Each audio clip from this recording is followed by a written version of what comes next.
pessoal, estamos começando mais uma aula sobre direito tributário. Dessa vez eu quero falar sobre imposto de renda. Então, se você está assistindo pelo podcast, também pode assistir pelo YouTube, pelo Facebook, pelo Instagram, em todas as nossas redes sociais. Hoje eu quero falar sobre imposto de renda porque é um imposto extremamente importante. Eu diria até que é o imposto mais popular. Todo trabalhador conhece o imposto de renda porque pega o seu contra-cheque e vê descontado ali na fonte o imposto de renda, mas ele não é importante só por ser popular. Ele é um imposto importante porque também ele é capaz de fazer a redistribuição de renda. E por que eu estou dizendo isso?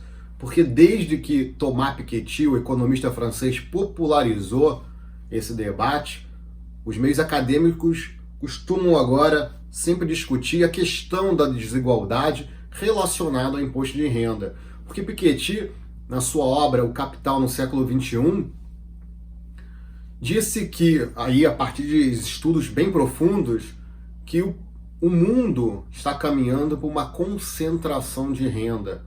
Isso significa que pouquíssimas pessoas, estão concentrando toda a riqueza do mundo. Então é por isso que o imposto de renda vem se tornando um imposto muito importante por conta da necessidade dele ser mais progressivo.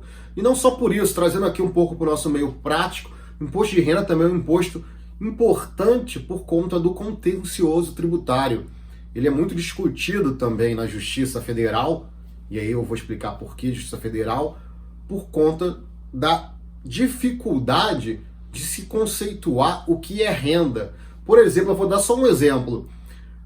Incide imposto de renda sobre correção monetária, incide imposto de renda sobre juros, incide imposto de renda sobre fluxos inflacionários, incide imposto de renda sobre parcelas indenizatórias. Então, todas essas qualificações fáticas acabam trazendo esse debate sobre imposto de renda para dentro do contencioso tributário.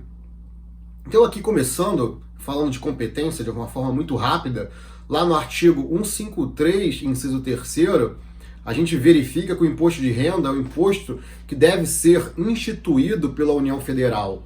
Então, somente a União Federal tem competência tributária para instituir imposto de renda. Isso está lá no artigo 153, inciso 3º. E dentro ainda desse aspecto constitucional, o imposto de renda tem algumas características, mas o conceito de renda, e até por conta daqueles exemplos que eu mencionei, correção monetária, juros, fluxo inflacionário, o conceito de renda é muito discutível. Você vai nos livros e há muita discussão sobre o que é renda para fins tributários, para fins da Constituição Federal.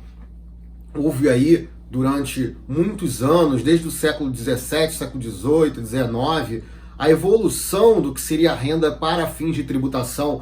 Por exemplo, já se entendeu pela teoria da fonte permanente que a renda seria o produto de determinada fonte permanente. Ou seja, bastaria isso, que seria esse produto que surge de determinada fonte. Mas isso foi evoluindo até para chegar à teoria do patrimônio líquido, onde lá na Alemanha se entendeu que renda era o produto do capital e do trabalho. Esse produto, esse patrimônio líquido que surge decorrente do capital e do trabalho. Mas só isso não bastava. Por quê? Porque faltava o componente ético dentro desse conceito de renda. E é justamente o que a Constituição traz lá no artigo 145, parágrafo 1º, quando diz que sempre que possível os impostos serão pessoais e aí submetidos à capacidade contributiva do contribuinte, a capacidade de pagamento do contribuinte, a capacidade do contribuinte pagar imposto. Esse é o componente principiológico e ético do imposto de renda.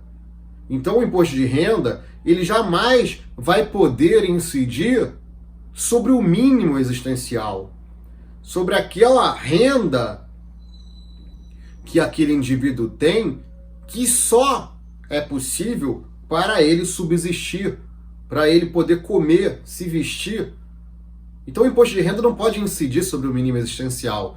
E de um outro lado, o imposto de renda também não pode incidir sobre todo o patrimônio do contribuinte, toda a renda do contribuinte, de modo que ele não tenha mais uma fonte de produção. Então eu não posso acabar com a fonte permanente da onde surge aquela renda.